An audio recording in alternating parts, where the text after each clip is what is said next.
The motorcycle you're riding right now is the long bike. This is the reason why.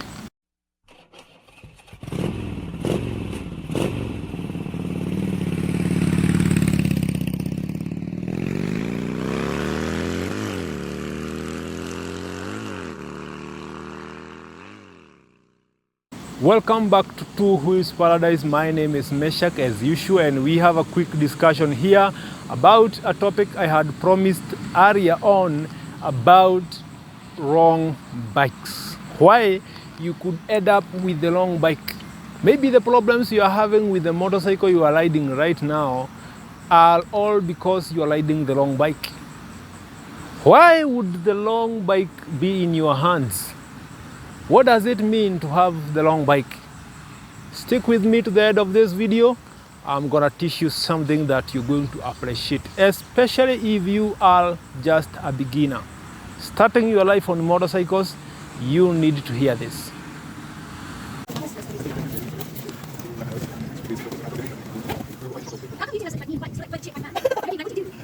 We write that he's a businessman. I work as an engineer. Yes. Thank you very much. It's up to me offer.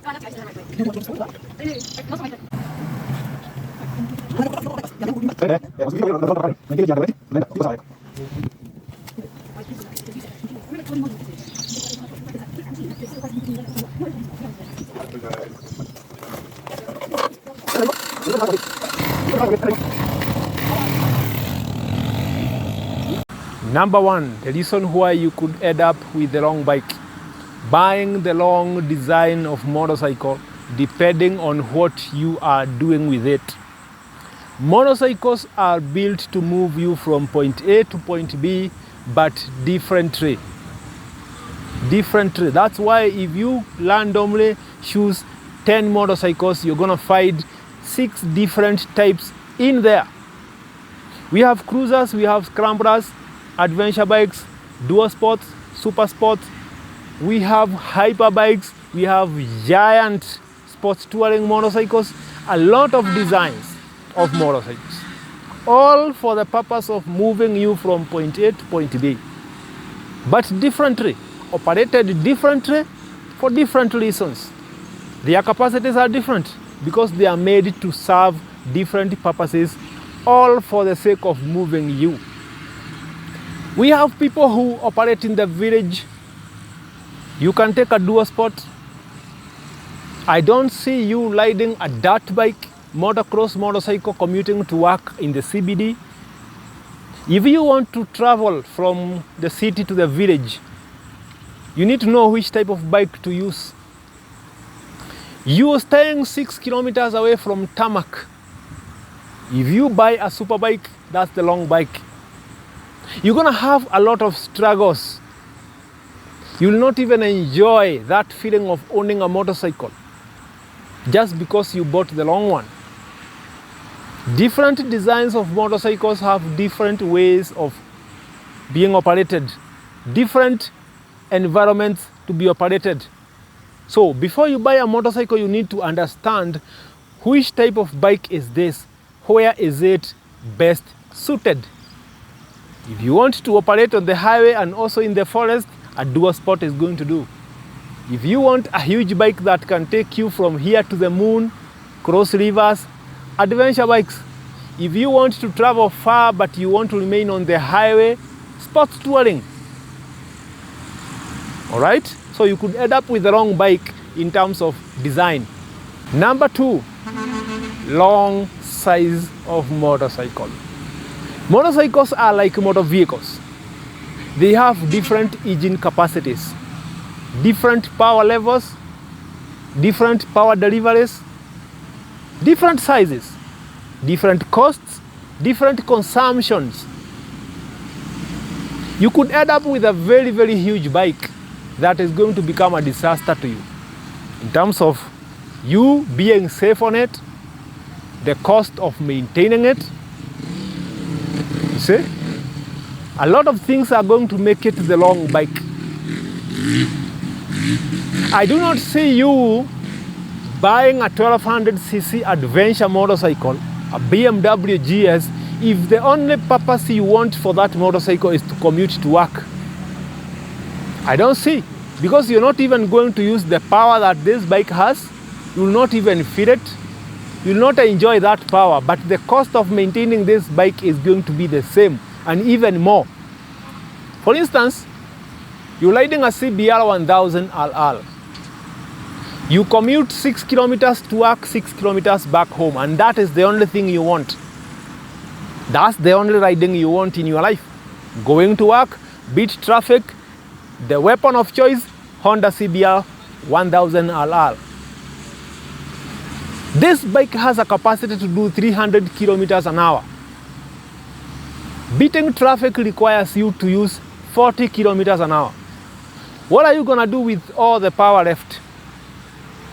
Something else, consumption of fuel is dependent on the speed you're going.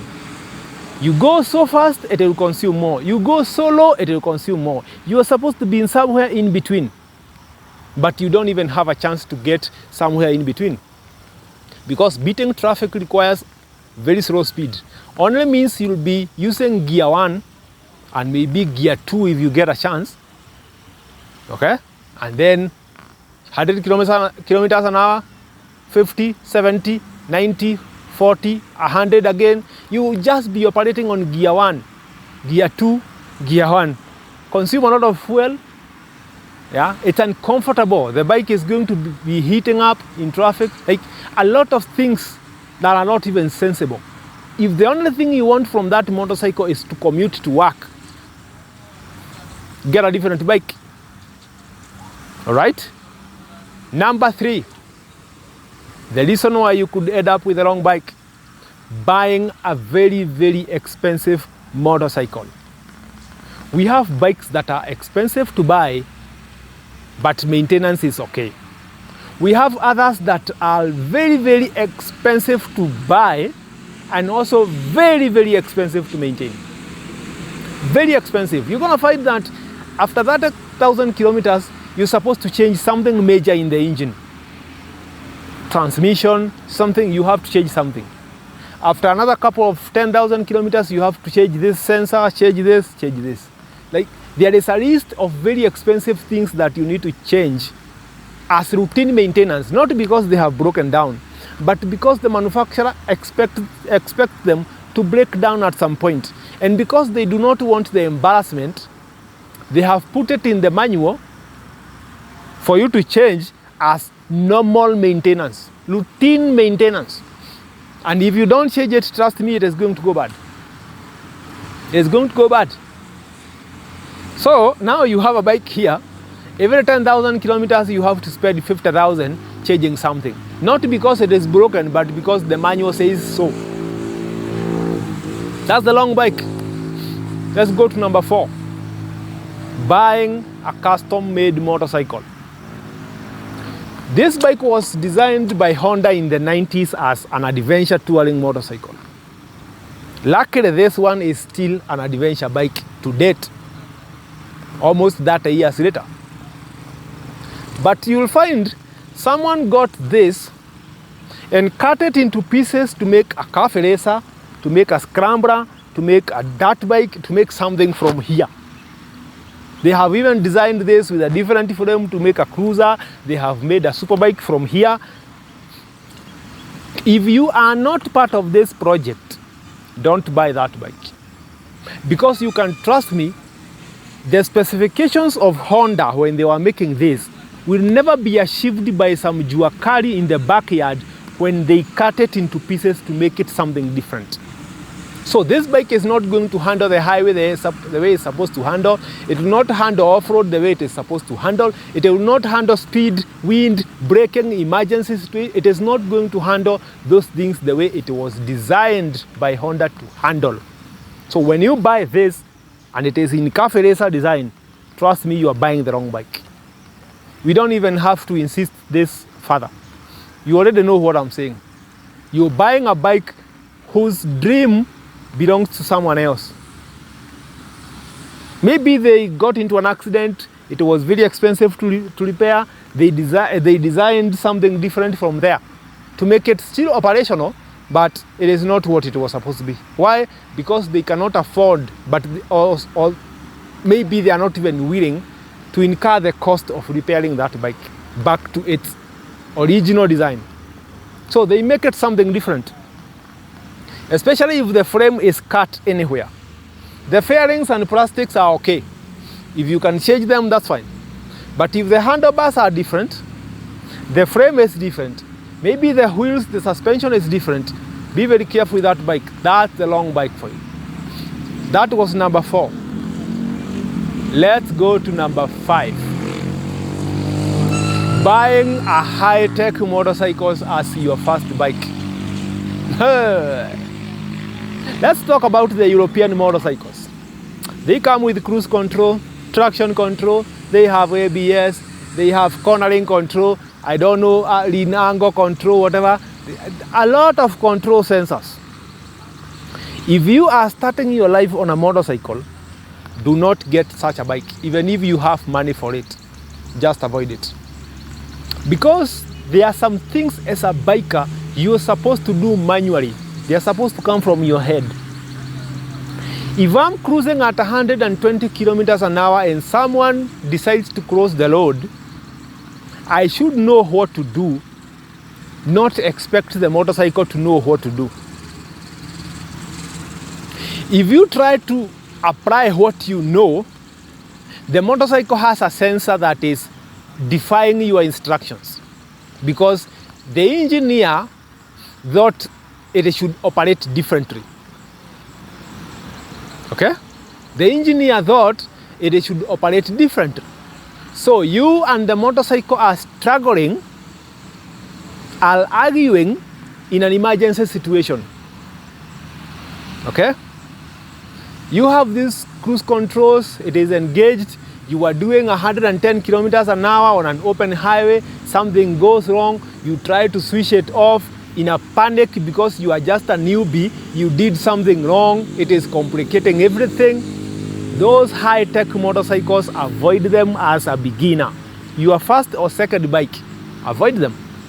For me, with the experience of over 10 years in riding bikes, I can handle anything.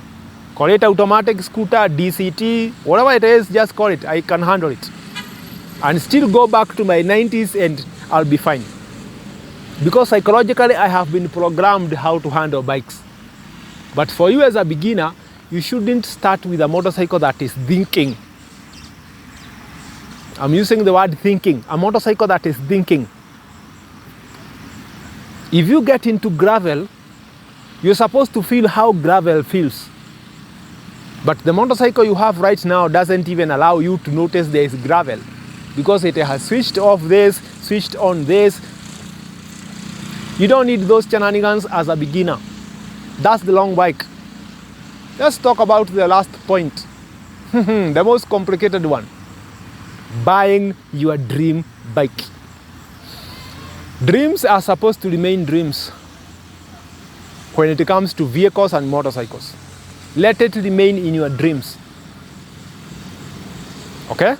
Your dream bike should remain your dream bike. I have a dream, a 1200cc sports touring BMW RT 1200. It is a bike I look at and I feel like, if I own this, I am done. If you have money, don't buy that bike. Let it remain in your dreams. And this is the reason why. Life stops being exciting when you have already achieved your dreams. You have no motivation to do things. Actually, it makes you careless because you have already achieved everything. That's the time you find people mishandling bikes and they're getting killed, right, left, center. There is a bike you have been looking at and you feel, if I own this, I am done. This is the bike I want to own at one time in my life before I die. I want to have this. This is my dream bike. Just don't buy it. Because the moment you get it, your death gets very close. You're gonna mishandle it. You're gonna try to prove points to everyone that I have my dream bike. You're going to do a lot of things that are going to put you in very, very serious risk. Risks that are not necessary just because you have your dream bike. Again, you will not be riding that bike. You can trust me. Because you fear. Something could go wrong with that bike, and it is the only thing you love with your heart. So you'll be riding your bike with a lot of fear, or you're trying to prove points. It can go either way. You have a lot of fear, you'll end up parking it. Or you can go proving points out there and it is going to kill you. Something else, there is a very high risk of getting disappointed. Maybe you saw someone on internet playing around with BMW S1000 RR, Ninja ZX10, Hayabusa. They are playing around with it like a toy. And you said, this is my dream bike. If I get this, I'm done. Now you have your ZX10 in your hands. You try to do the things this person was doing and you can't. You start to hate the bike. You will start to hate the bike. Let me give you a good scenario. For us men, we look at women and we find them very, very attractive. I'm married, and of course I got married to a woman that I found to be attractive. If you have a dream woman, I want these curves, I want this face, I want her to look like this, I want her to look like this. Then one day, boom, you find one. You pick her, bring her home. 2 weeks later, you realize she can't even cook hot water. She can't. You do not want to go eating in hotels when you're married, but your wife cannot even boil water. She doesn't know how to do those things. 3 weeks later, you start to realize she is arrogant. She's rude.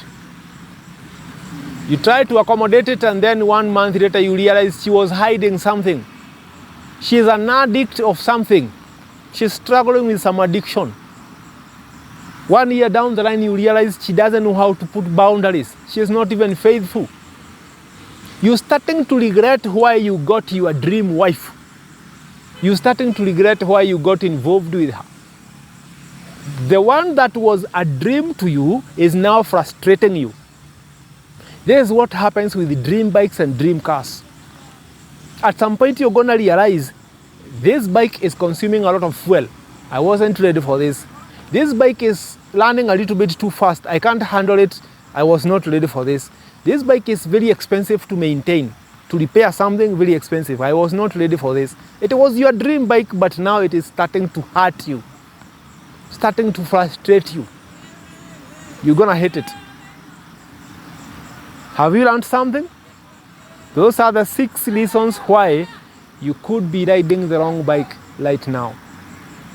If you have not gotten into that trap, avoid it. If you are already in it, do something and correct it. You can ask for guidance. Let's talk. We are here to sort each other's problems. My name is Meshach, Two Wheels Paradise. See you around. See you next time. That motorcycle is the wrong one.